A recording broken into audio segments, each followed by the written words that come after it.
So I have with me today Lou and Rasa. So Lou is Education and Adoption Manager for the UK. Rasa's a solution consultant, and between them they have an absolute wealth of digital experience. So we'll be able hopefully to impart some of that over to you today. What we'll be doing is also, if you could add any questions that you've got as we go through the webinar into the Q&A section, then we'll be able to circle back and address those at the end. But without further ado, let's kind of jump into the current situation. So really what we saw with the, everybody's had COVID-19 coming out of there is think fast was the initial response. Everybody was reacting, and so some of those reactions were absolutely well-meaning and quite impactful. So this example, the Audi distancing logo, whilst initially was really quite impactful, really quickly started to show that consumers in this in the current climate really needed a lot more. They needed a lot more substance and a lot more action, rather than what was seen as being sort of slightly out of touch and non-impactful content. So if we could just jump on to the next slide, Lou, that would be great. So really, I suppose the main point from this is this is here to stay. We're dealing with a new normal. The only constant at the moment is change, and what we're really seeing is brands stepping up to the plate. Really making a difference from LVMH, L'Oreal, and a number of other core brands, changing their production to support the COVID crisis, through to people like Cause contributing beer, and we've had some internal conversations about how wise it was to give a septuagenarian 100 cans of beer, but that was another conversation. Through to things like Captain Tom, which I know we've all heard a lot about, but genuinely I think has encapsulated a lot of the togetherness, the positivity, and the kind of fighting spirit that the current situation has caused. So I'm going to hand over in a second. We'll be jumping through some of those facts, because we love a bit of data here at Social Bakers. Some of the myths, talking about how the brand communication strategies have evolved and what the new normal will mean going forwards. So I'm going to hand over to Rasa, and we'll talk a bit more about some of those myths and some of the facts.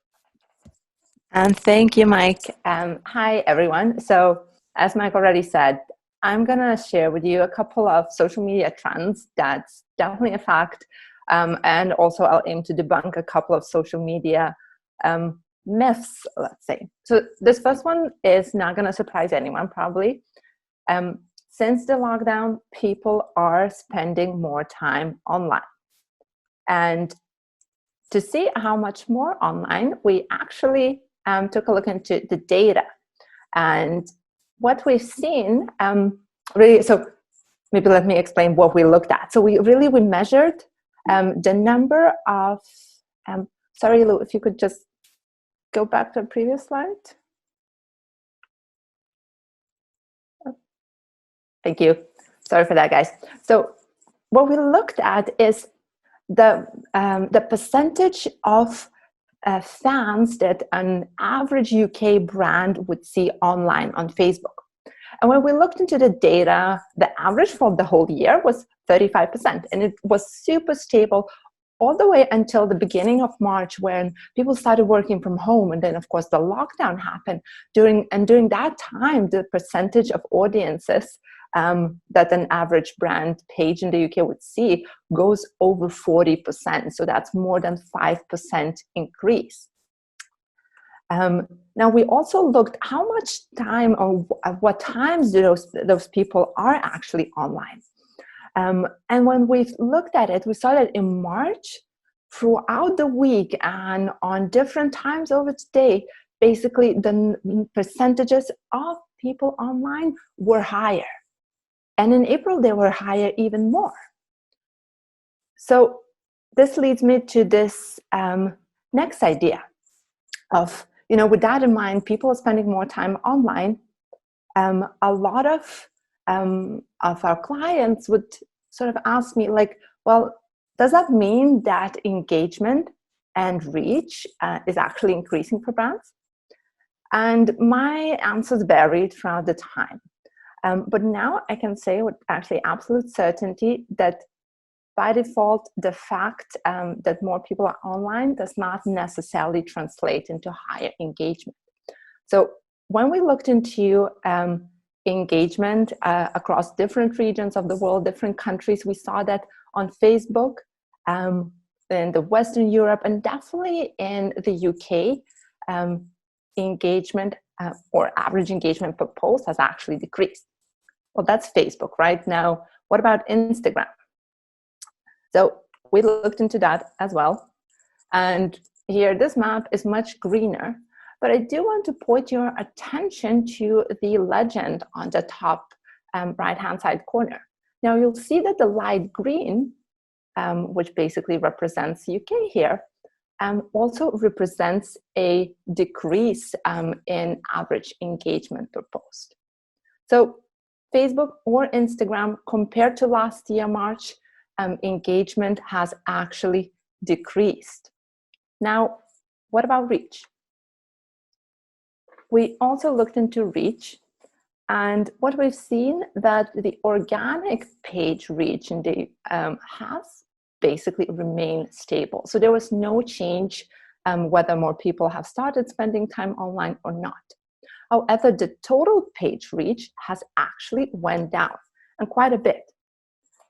Now, the reason for this is the fact that with the lockdown, with the COVID-19 outbreak, advertising spend on social has actually decreased. And we've seen that decreasing quite significantly, especially during the beginning of the outbreak in March, especially. So we looked into the data across various different reasons, and we saw a huge dip. Now, the good news is that in April, the spend has actually started increasing again, especially in North America and Western Europe. We also see the spend back increasing.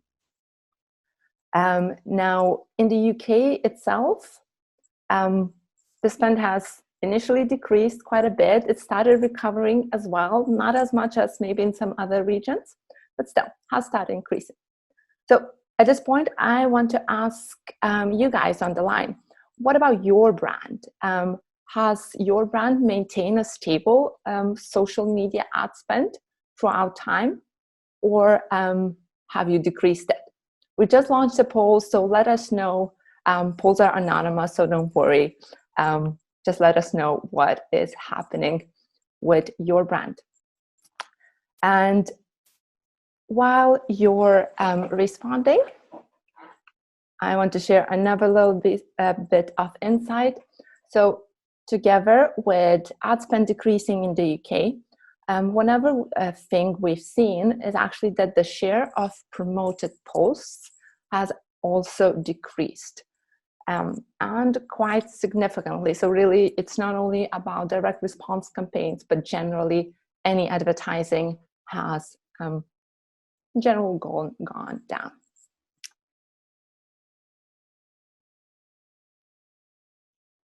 Great.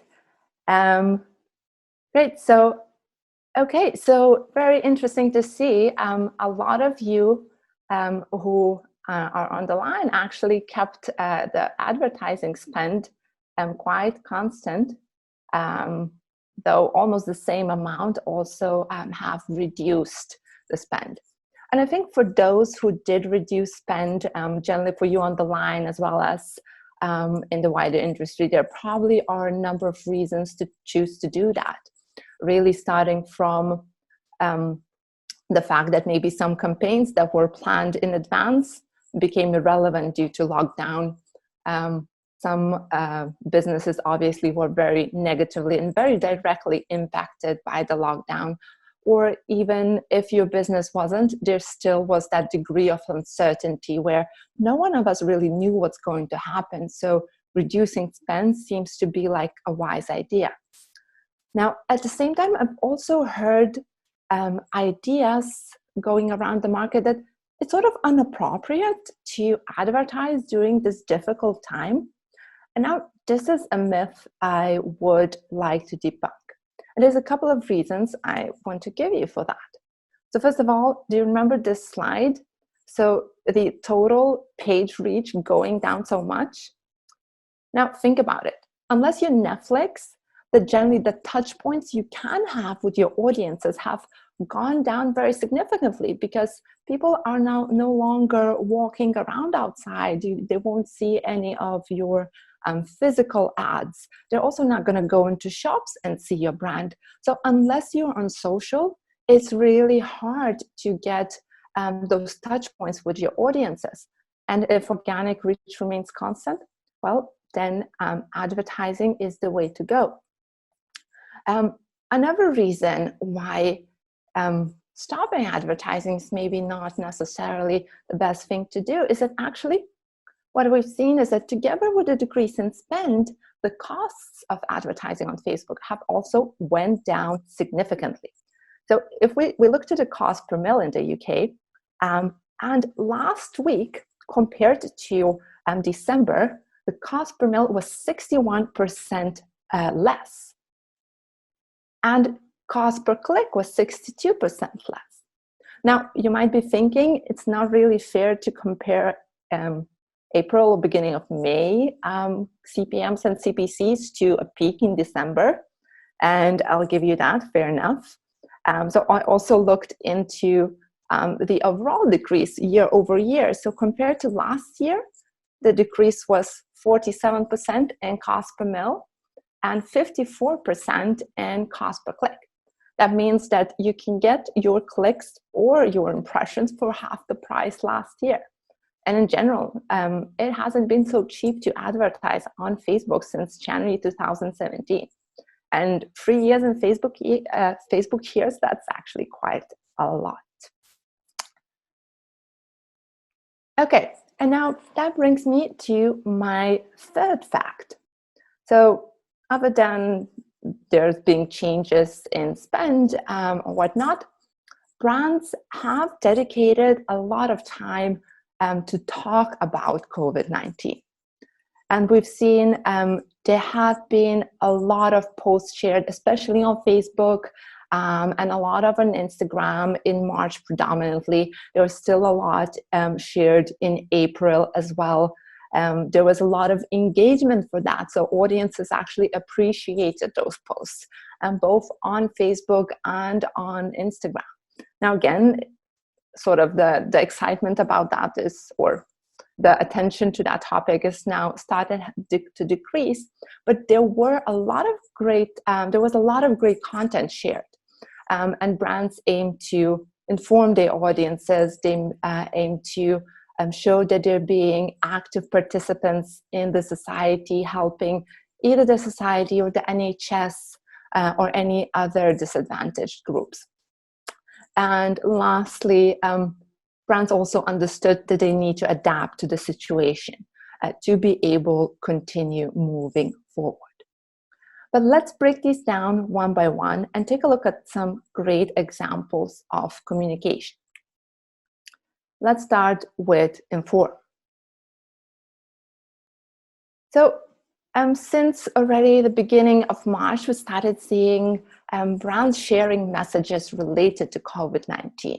So on March 14th, for example, Aldi shared a message telling or assuring their audiences that they are working really hard and they are trying to restock all the shelves. So there is no need to panic. Food and toilet paper will not go out of stock, or at least not completely. Now, Nike, on the other hand, shared a slightly different message. they made a decision to close part of their stores in order to protect both their employees and their customers. And they wanted to let their audiences know. Ocado chose to be very transparent when they saw surging demand that they were not being able to keep up with. They chose to share with their audiences that they will be prioritizing their existing customers first, and only then service any new customers. And now, none of these messages contain any super exciting videos or even very colorful photos or anything along those lines. However, just the message itself at the time was so relevant and so important. These posts were among the best performing posts for each of these brands respectively. We've also seen a great initiative that was launched by food retailers and joined by government, which aimed to inform the audiences that this industry will continue feeding the nation. So Tesco here announced that they're partnering with all the other retailers and they are going to keep their shops open, so there's no need to panic.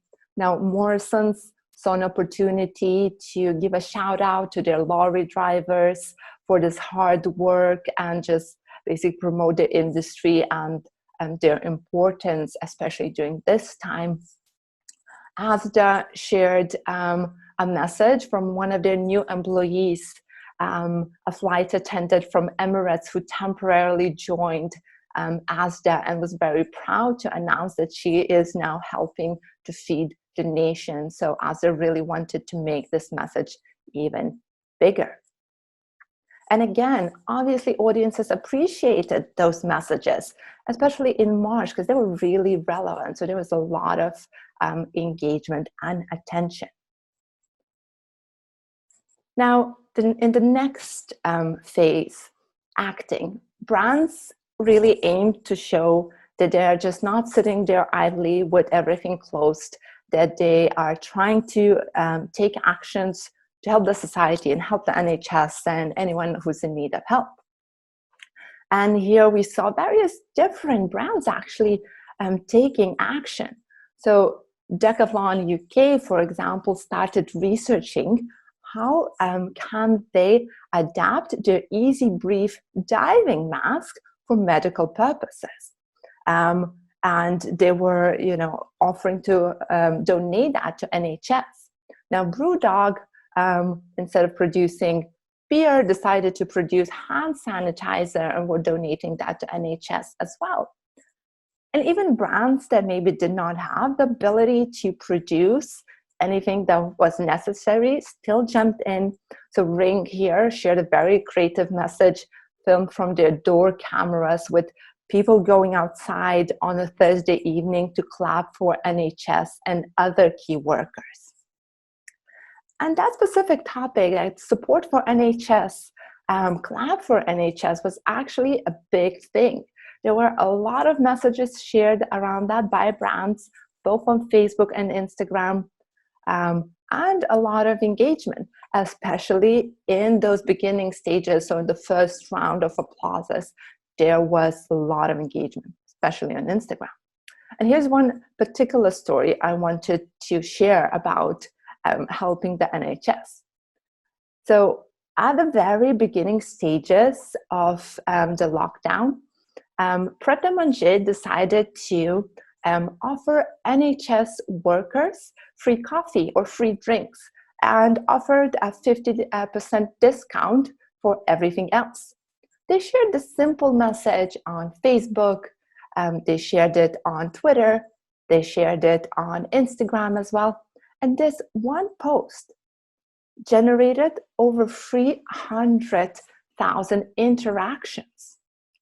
Now, that actually constituted almost 6,000% increase week over week on Facebook. Now, that's a number I'm struggling to comprehend, honestly.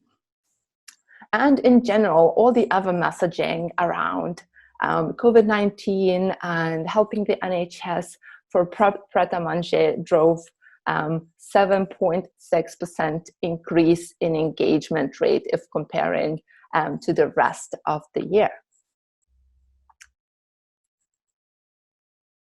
Okay, and now the last phase, adapting, finding new ways of operating in this world.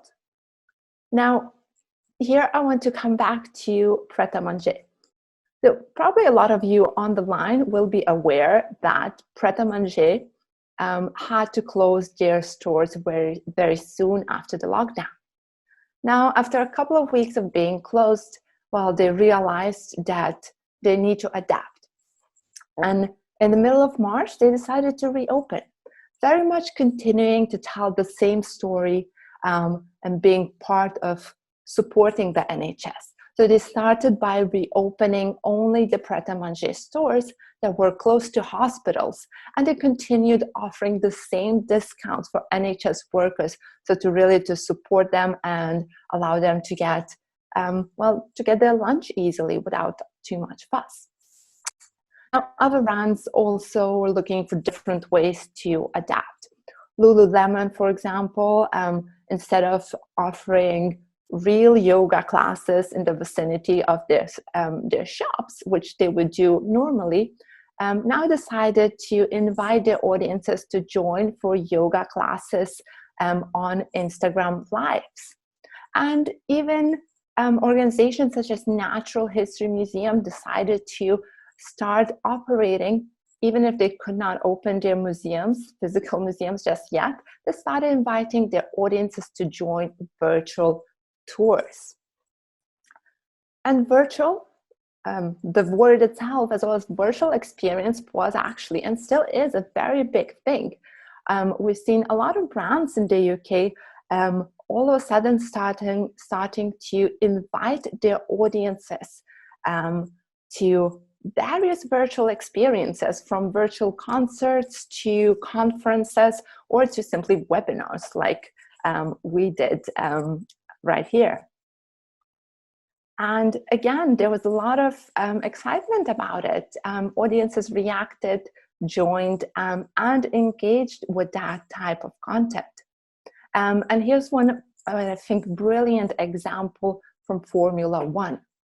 So this year, Formula One was forced to cancel a lot of their races, postpone a lot of others due to, obviously, COVID-19 outbreak.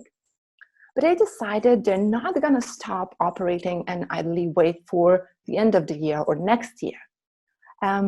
They launched a virtual Grand Prix races, and they took them really seriously. They just as any other race, they actually started sharing content while enticing their audiences about the upcoming virtual Grand Prix. So here they share a message with Lando Norris, who's preparing for the race and Googling something online.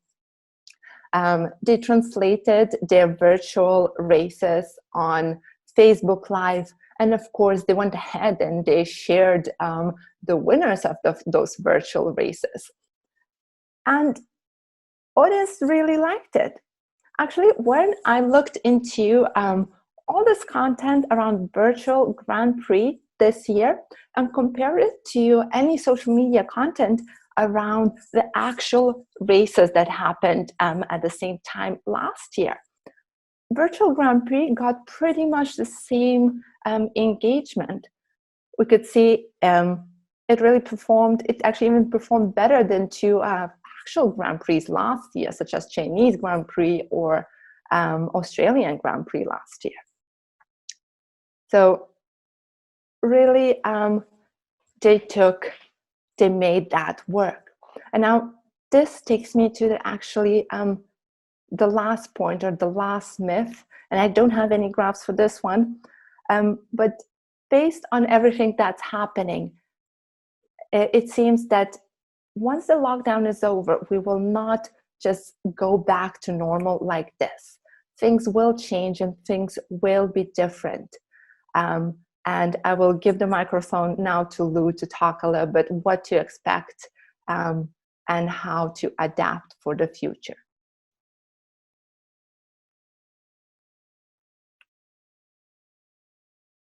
Thank you, Rasa. Awesome. So what we saw today with what we just went through today, kind of this last myth, right? Once the lockdown, everything's over and everything's going to go back to normal, doesn't seem to prove true. And the reason why is because what this has shown us is how much of a catalyst for change this is, right? This is something for the long haul. So it's not about the last 2 months, the time that we're going to be in quarantine or with stay-at-home orders, but is here to last. So we wanted to look at how this is going to affect brands and audiences. And this idea, the most prevalent thing is going back to normal. But normal for brands, just like normal for all of our audiences, has changed, and it's continually evolving. And it's affecting the way that we work, the way that we're making purchases, and of course, interacting with one another.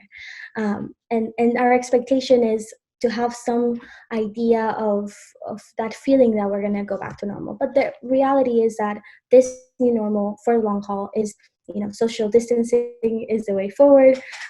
We're going to rely as audiences on brands to tell us about what is going on, and also to not stop giving us new products, to stop advertising. We're actually going to see how this has led to certain innovations. And one of the biggest things is virtual becomes the reality. So for the last decade, we've discussed VR and how that's going to affect the way in which we relate to brands and vice versa. But the reality is that it is here now. And this doesn't have to be sad. It doesn't have to be a sad new normal, right? This is a chance for us to incorporate new opportunities for what we offered. It's a moment for innovation. So with that in mind, when we go from communication throughout these last 2 months to what it is now, what we see is that from informing to acting to adjusting, now we see transform as being that natural next step. And the difference between adapt and transforming is, of course, now we're introducing new things, change completely, not just made old offerings, for example, into something that can work virtually. So the first thing we have to transform is our business. And what we've seen, and some examples I wanted to share with you today are from Airbnb. Of course, the hospitality industry has been hit in a very real way, the travel industry as a whole. So we are going to see how Airbnb not only has kind of gone through that inform, act, and adjust, but is now focusing on transforming their business offering and what they offer to their clients. And then, of course, if we look at an industry as a whole, fashion, that is highly dependent on fashion shows and other public events, we have Saint Laurent, and we're going to take that example to see how a whole industry is shifting to this new reality. So the first one is Airbnb.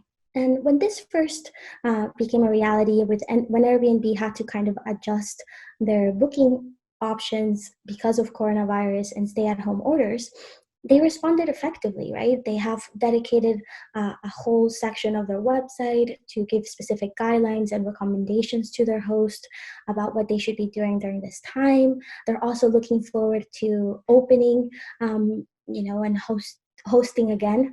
But this has proven not to be enough, right? Because as much as we want to kind of go and travel, that might prove very difficult. Not only that, but we see that patterns of travel, you are much more likely to kind of do a staycation than go abroad or even far away from your home to stay somewhere else. So with that in mind, in transforming their business and what they offered, they've introduced, Airbnb experiences and now online, right? And they really are building out this idea that this is what we can offer to you online. This is how you can take a trip with us without leaving your home and without respecting social distancing. And we see how they've done this, throughout all of their communication on social. They've built out this new Airbnb experience, and how good this is relating, right? They're connecting with their audience, even though the new reality pushes them to to kind of change that business idea that everything we did and experience was tied to you actually physically being in another place that you were visiting. And then when we look at the fashion industry, the example here is from Saint Laurent. And they decided to cancel all of their fashion shows in 2020. And this is kind of a step forward, you know, for such a big brand within the fashion industry to say we are not longer going to have fashion shows. And what this means for the business is, of course, fashion shows where you launch new collections, new offerings. It's the place from which you know, all fast fashion takes kind of the trend set and starts developing their own offerings and kind of mass fashion from everyone. So the fact that Saint Laurent has said and decided, you know, because of this new normal and because we know that this is something for the long haul, we're no longer going to have shows in 2020. And not only that, I think what's most impactful about the communication from them is to say, we don't know what's going to happen, so we need to look for other ways of connecting with our audiences, of giving you access to our products, and kind of being very open and setting the stage for the rest of the industry to say, we're working on this, it's a work in progress. And with that in mind, we can see right from this week, you know, one of the big events of the fashion industry every year is the first Monday of May, right? And the Met Gala has this massive event to work money for the museum and to have donations for the museum, but it has become kind of a worldwide thing that everybody tunes into to see famous celebrities and other famous people tune in and see what they show up wearing to the Met Gala. And this year, this was something that had to be canceled, of course, as a mass event. But here's where we see going for the virtual experience, right? The idea that influencers and other content creators can take these ideas that before were associated with being at an event like the Met Gala and make it their own. And this was really successful. Vogue, together with Billy Potter, worked on kind of creating the Met Gala Challenge, and you had countless content creators, famous people all across the board utilize this to communicate with one another, like what has happened, celebrating what has happened before, and also looking towards the future of fashion. And this brings about this idea that within the industry, we're going to go from the fashion brand kind of having the control and then giving a piece of clothing to a content creator to talk about and to give an opinion about, to now the content creators, be it models, other types of influencers, the consumer themselves, kind of have the concept of, you know, this is what we have from the brand, but I'm choosing to make it a trend, and this is how I'm going to do it. And again, leveraging a lot of IG live sessions, so taking you know, the runway to Instagram and to other portals. And so we have to transform our business. That means that we also have to change our storytelling and how we're connecting with our audience during this time. And when we talk about storytelling, a huge shift that we've seen and continue to see is that Instagram and others, you have to kind of go beyond this idea of the inspirational piece of content, of the picture or the video that makes me think this is where I want to go. It has become definitely much more about entertainment and information. And when we think about storytelling, you know, from challenges as we saw here, you know, and me having kind of the different parts of who I am, to the idea of I can choose and help you choose how you make a salad and what ingredients make part of that salad. It's become about active audience participation. So not only sharing your own experience as a brand or as a content creator, but actually involving your audience in that process, you know, be it with a challenge that you're putting forth, or again, kind of involving them from beginning to end into your own creation. And with that in mind, specifically if we talk about influencers and content creators, it's kind of back and ahead with fans, right? We're going to move forward with fans, of course, that are active. And as we saw when Russell was taking us through activity on social and that's increased and what it looks like, right? So you're spending more time on social, but you also want to see things that are relevant to you, that are entertaining and informative. So this idea that content creators are going to be, no longer so relying on brands, but much more going back to this idea we have to create things of production, of value, from talking about the realities of Fashion Week and what it's going to look like in our home, to the idea that, as an influencer, you can tell me how I'm going to be able to do my makeup. So again, different ways of connecting with our audience, bringing them to be part of our storytelling. And then, of course, if we transform our business, we're transforming the way that we tell stories. It's also a fact that the chessboard is changing, in which we play. And the biggest thing, and probably, right now we're taking part in a webinar on Zoom. And many of us perhaps had to use Zoom before, but certainly it wasn't something massively used, as we can see, right? From 10 million users in December 2019 to 300 million at the end of April. And not only has this increased and changed the way people communicate, but even with security concerns, people not having the ability sometimes to join a Zoom or it dropping off and other things, it's still the best way to socialize with others while social distancing. And this has led to innovation, right? So we understand that we have to transform and do so quickly. And we can see how a direct response to this has Facebook launching Facebook for Messenger on desktop, right? And here the idea is, even though Zoom has a lot of features that we're utilizing, Facebook has been able to do this within a month. And we have to think about, we're talking about over 1 billion users who take part into Messenger, and now they're going to have the ability to utilize this on desktop. So how that's going to affect these things, and again, leading to innovation that perhaps was discussed before, but this has definitely pushed that transformation forward. And the same thing has happened with TikTok, right? TikTok was a growing platform, but what this has done is it has made an audience available to it, from millennials to families, taking part of different dance challenges, and also to wanting to be part of this. And we can see the increase, a number that really puts it in context beyond just the huge amount of users that they've gained. We're talking about hundreds of millions of people, is that they're staying on the app. So per weekly basis, people are staying over 300 million hours on app are being spent on TikTok.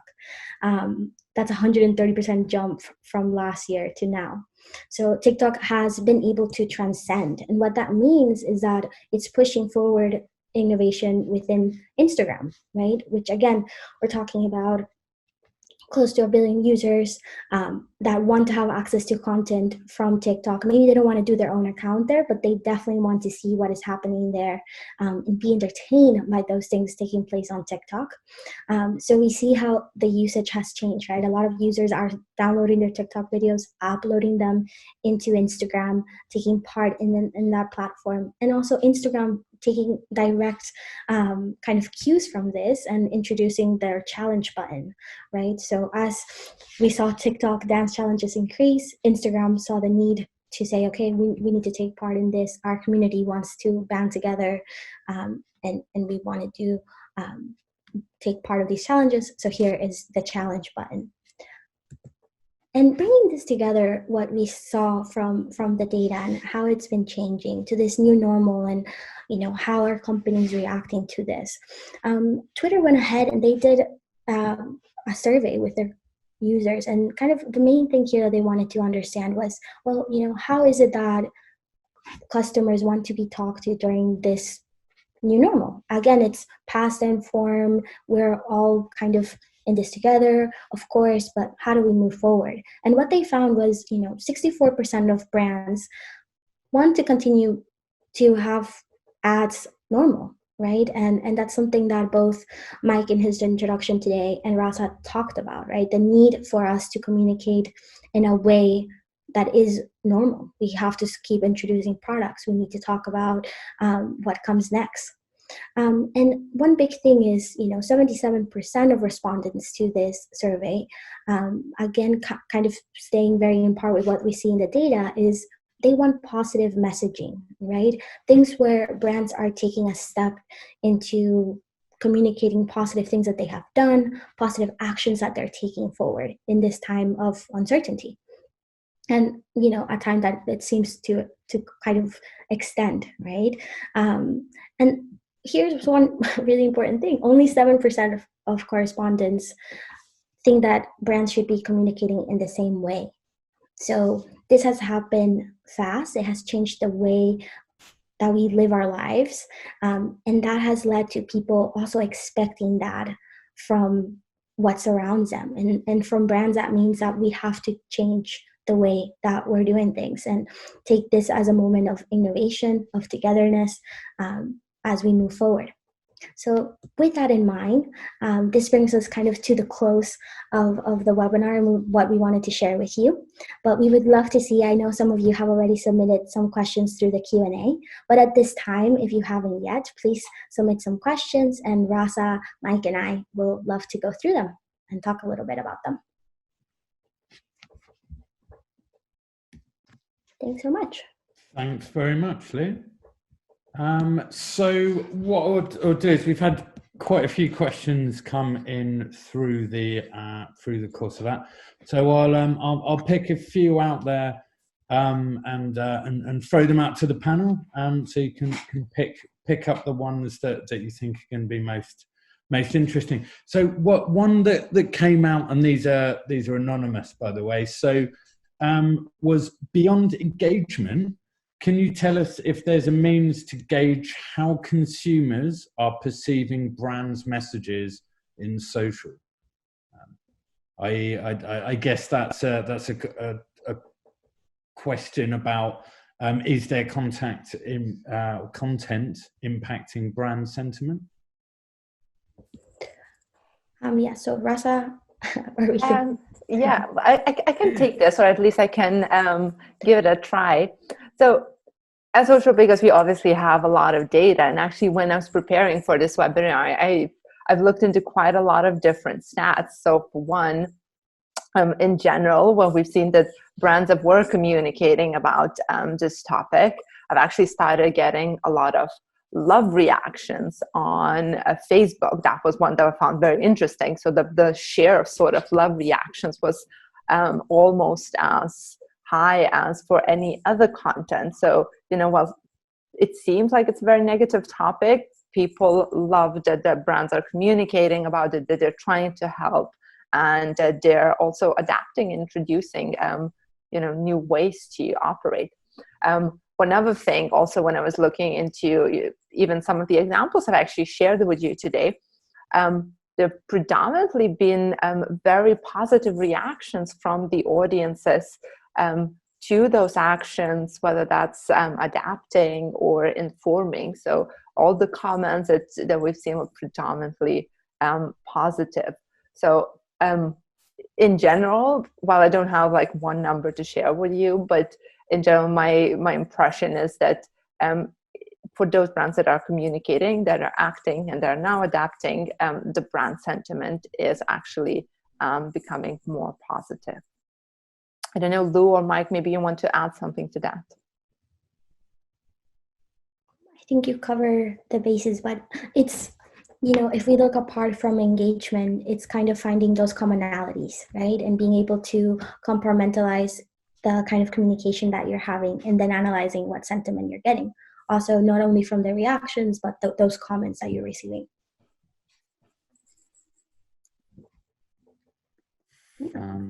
Fantastic. So the questions are coming in thick and fast. One of the questions was, can social bakers provide any insight into how we can start to anticipate what life looks like on the other side? I guess that was a large part of what Lou was talking about. I don't know if there's anything you want to kind of crystallize from that, and just make sure that we're kind of wrapping things up into some nice takeaways for people at this point. Yeah. So within social bakers, I wish data could tell us the future, but in some ways it does, right? It does tell us a bit about what that new normal is going to look like. And one of the things that you can leverage within social bakers is a lot of that automation pieces that we have. So going back to this idea that you're going to start analyzing what is working, not only within your own industry perhaps, but then through others, right? So looking at what other content is being created, looking at exploring, what are we seeing from the perspective of these new innovations that are happening within Facebook and Instagram, right? And how do we kind of offer services in that when we talk about virtual offerings and changes within. So it is a lot about tracking what's happening constantly, being able to then separate it down, break it down by types of communication, so that we can have a prediction of what that new future would look like. I don't know if Rasa, who works with me within all of these things, also has something to add to this discussion of the future. I think you covered it, Lou. I completely agree with what you said. Yeah, awesome. Fantastic. I'm not sure if we're actually going to have time to cover everything, but we'll keep on going. I need my brand to remain front of mind during and after lockdown.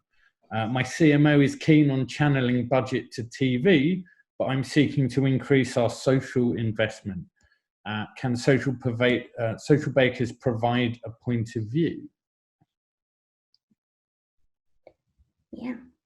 So I don't know if Rasa, we're like.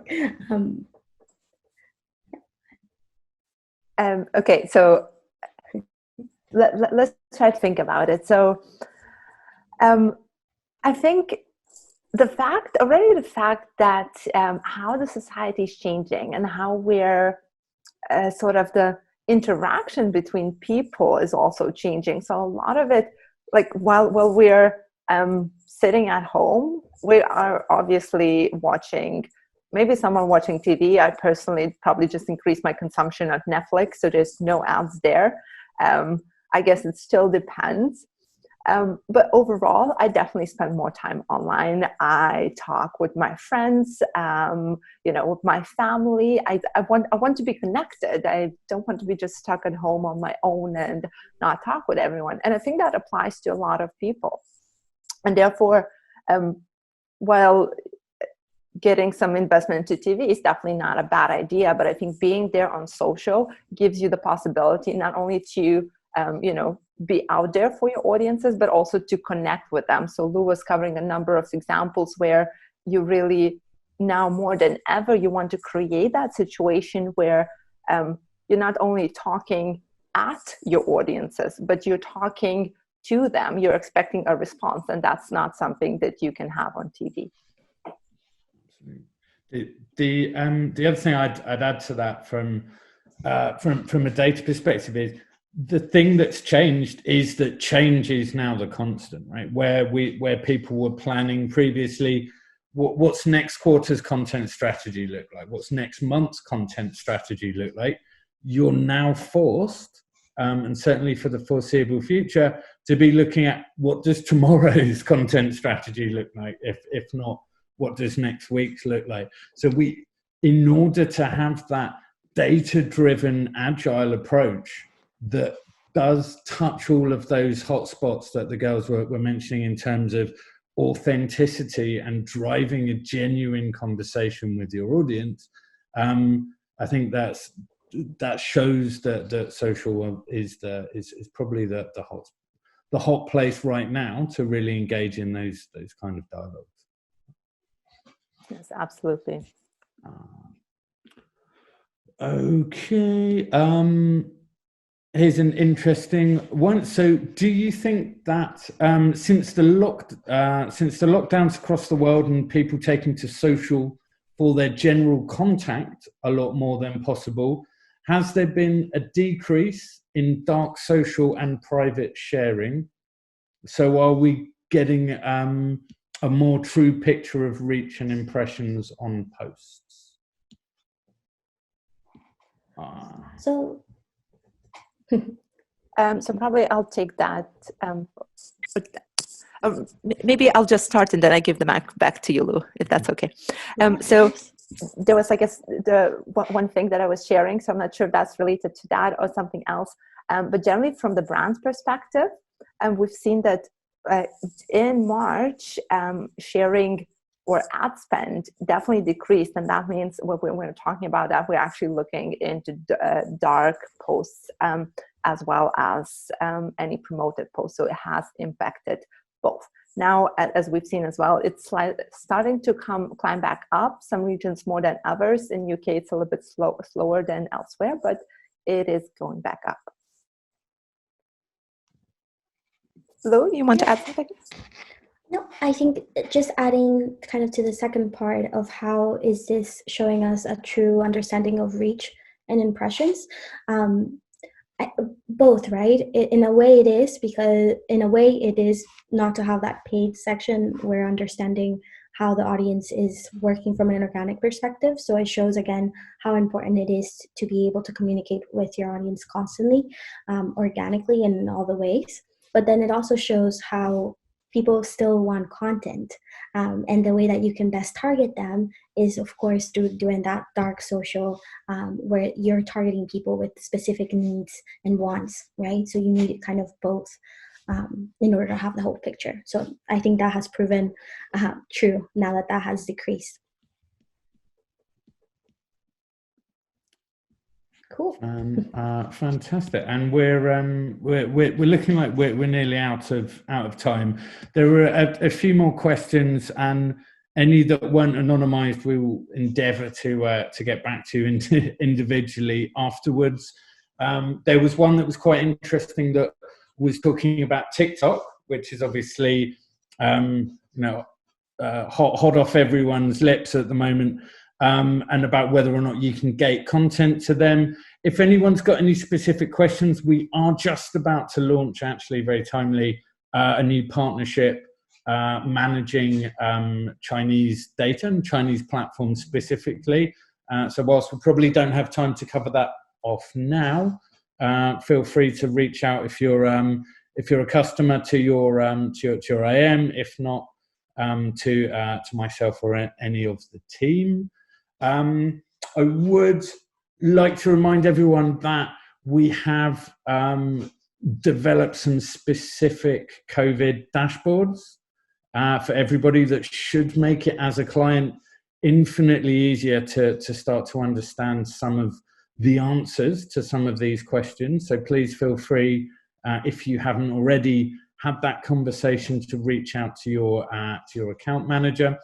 And anybody that is not yet lucky enough to be a Social Bakers customer and would like help answering any of these questions, then please let us know, and we'll endeavour to do whatever we can to help get the right data in front of you. To everybody, thank you very much. We'll make sure that we send a copy of the deck and a recording of the webinar to all of the participants. But thank you very much, and stay safe. Thank you, everyone. Thank you, guys.